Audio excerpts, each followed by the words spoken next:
Hi, my name is Hannah and welcome back to my channel. I'm excited to talk about some of the books I have read in the past week or so. I have read some pretty good ones and I'm excited to talk about them. It is such a nice day, a little cooler, so I'm outside again today, and let's jump into the books. I read the book Endurance, A Year in Space, A Lifetime of Discovery by Scott Kelly and Margaret Lazarus Dean.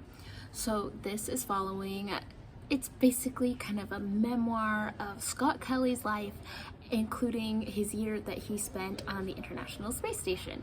So there were elements that were super interesting with this book because, I mean, how often do you get kind of the inside scoop on what living in space for a year is like? So all of that was very interesting. As a memoir, I don't know if it was like super successful. It told the basic facts of everything that he did. He was very upfront about like when he had bad grades or things didn't work out and those kinds of things, but I didn't really ever feel any sort of introspection, really. It was very much, and all of that moved me forward and upward to the grand adventure of spending a year in space. It was just, I almost kind of ran a little propaganda-y to me at times, but the basic bare bones of the story is super interesting, and just some of the details about living in space were really interesting. So I enjoyed it as more of an adventure tale versus a thoughtful memoir, but I thought it was interesting. If you are interested in space travel and feel like, you know, Mars is the next big thing, you will think this is really interesting and kind of outline some of the things that we need to work on to get to that point. It was fun. It was a fun one. So this week I went a little bit down memory lane, and I don't know about you, but I read so many books back in junior high, elementary school, high school that I don't really remember very well now, but little snippets have stuck with me for years and years. So I decided to go look up some of those books and see what, if I could find some of the books based on the couple random details that I remember from when I was younger. So I did stumble upon a couple books. One of them is called The Farthest Away Mountain, and I cannot find that at my library or anything, but I just remember being in elementary school and there was some book about color changing snow, and I looked it up and I found the book, but I can't actually find a copy of the book to read. So if you've read that book, let me know. But another one that I just had the smallest recollection of, but I was interested in reading again, was called Heir Apparent by Vivian van de Velde. And I reread this book. This is following a girl who goes to a virtual reality game place, and this is a very immersive virtual reality, like hook your brain up to the game kind of thing. And she gets stuck in the game and has to make it to the end of the game in order to live in real life. Like, she could die since she's stuck in this game. So it's just, it's fine. It's a little Groundhog Day-ish. A lot of she dies, starts back at the beginning, we've got to go through the same thing again, she makes the different decisions, a little bit of that choose your own adventure kind of thing. But it was fun. I mean, I don't know if I can objectively give a good rating to this book because it's so mixed up with whatever memories I had from being a middle schooler reading this book and then reading it now. So I don't know, it's kind of fun to go back and read something that I had enjoyed as a kid and to remember those little bits, because I didn't have a very good recollection of everything that happened.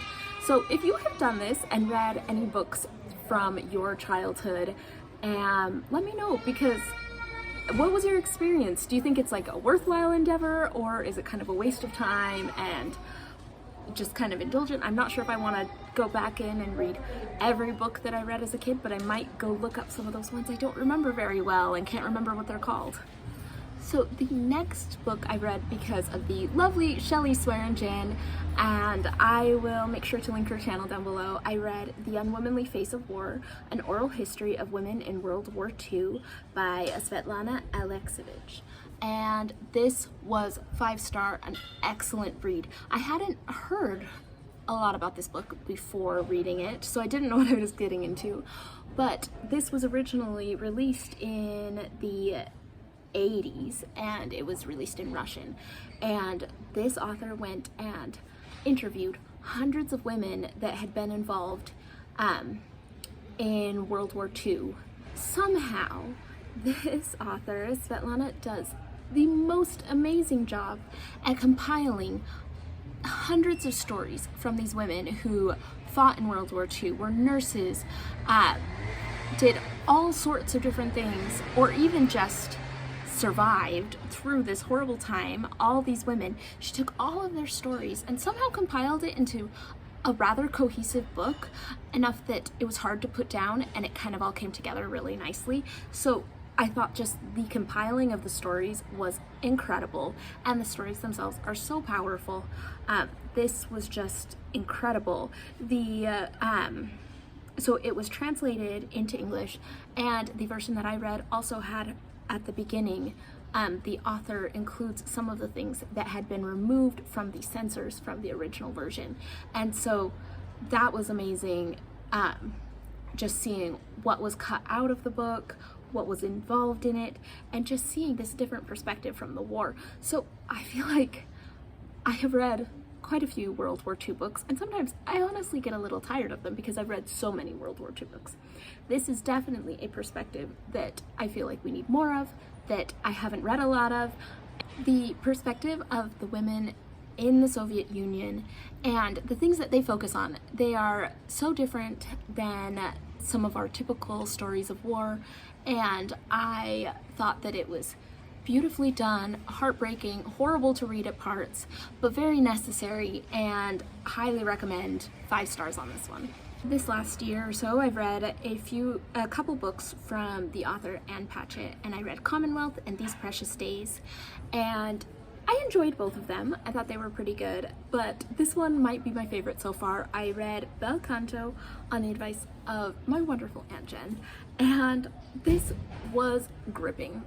I really rather enjoyed it. So we have a bunch of people who go to an event where a famous opera singer is singing, and it is in a South American country, and they get taken over by a group of terrorists, and they are stuck there with these terrorists for months while they try to work through negotiations. And it's just kind of their stories coming together, and this opera singer's there and sings every day, and the beauty that is found in this time. I mean, it starts out with a good punch. We get this life-threatening terrorists coming in, taking over a party, a hostage situation. It mellows out because it becomes an extended hostage situation, and you really get to explore some of those characters and really start to care about some of them and watch what happens during this time. What I liked about it was just there's such a good sense of urgency throughout the whole thing because it is such a high pressure situation. So I feel like with Commonwealth, the other one that I read by Ann Patchett, I lost some of the so what and why was it important by the end, and I feel like this one kept me engaged all the way through, although I just, I was a little devastated by the end. I do recommend it though. I think if you want to read a book by Ann Patchett, so far that's one of my favorites that I've read from her. And that is what I read the past week or so, and I'll be back soon with another video.